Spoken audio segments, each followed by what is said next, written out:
In a dramatic turn of events, the Israel-Gaza conflict has erupted into a dangerous regional escalation.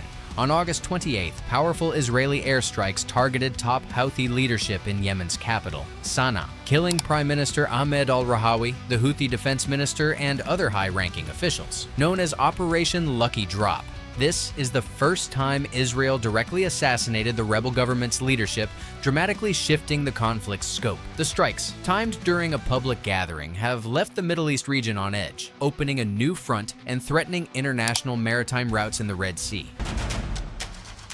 The latest Israeli strike is the result of months of back-and-forth attacks. The Houthis, backed by Iran and openly supporting Palestinians, have been firing drones and missiles toward Israel. One rare attack even used cluster munitions, with some projectiles reaching as far as Eilat in southern Israel.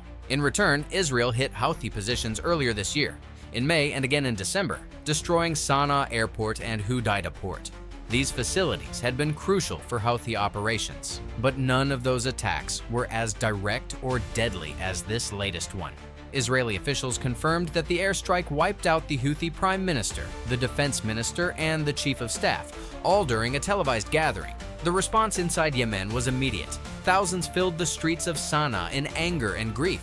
At the funeral inside Al-Saleh Mosque, mourners shouted against Israel, the US, and allied nations, while Houthi leader Abdul Malik al-Houthi vowed revenge.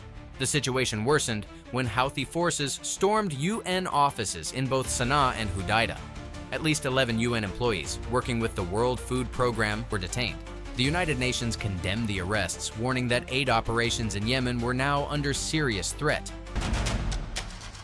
The crisis quickly spread to the seas. Soon after the strike, the Houthis launched a missile at the Scarlet Ray, an Israeli-linked oil tanker sailing in the Red Sea. The missile missed its target, but the attack raised alarm across global shipping routes. This wasn't the first time the Houthis hit at sea. In July, they had already sunk 2 oil tankers, sparking warnings from international trade networks. Their goal has been clear: to disrupt global shipping as a show of solidarity with Gaza. Meanwhile, the raids on UN staff have made Yemen's already dire humanitarian situation even worse.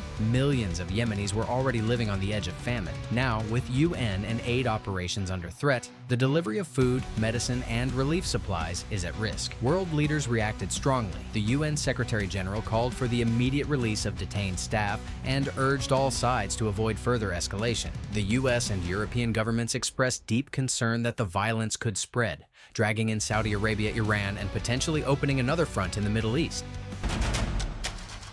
Israel's strike on top Houthi leaders marks a clear shift in strategy.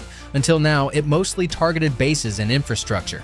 By going after political and military leadership directly, Israel has set a new and more dangerous precedent in the region. In Sanaa, Deputy Prime Minister Mohammed Ahmad Miftah has stepped into power, pledging tighter internal security and vowing to keep the Houthi movement strong despite the losses. At the same time, Iran has doubled down on its support for the Houthis. This could transform Yemen into yet another battlefield in the wider Iran-Israel rivalry, similar to what has already unfolded in Syria and Lebanon.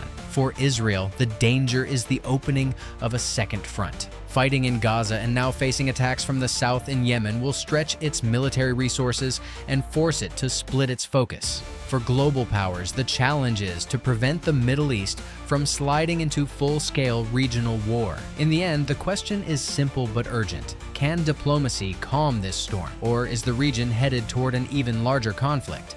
Like and subscribe for more global conflict updates.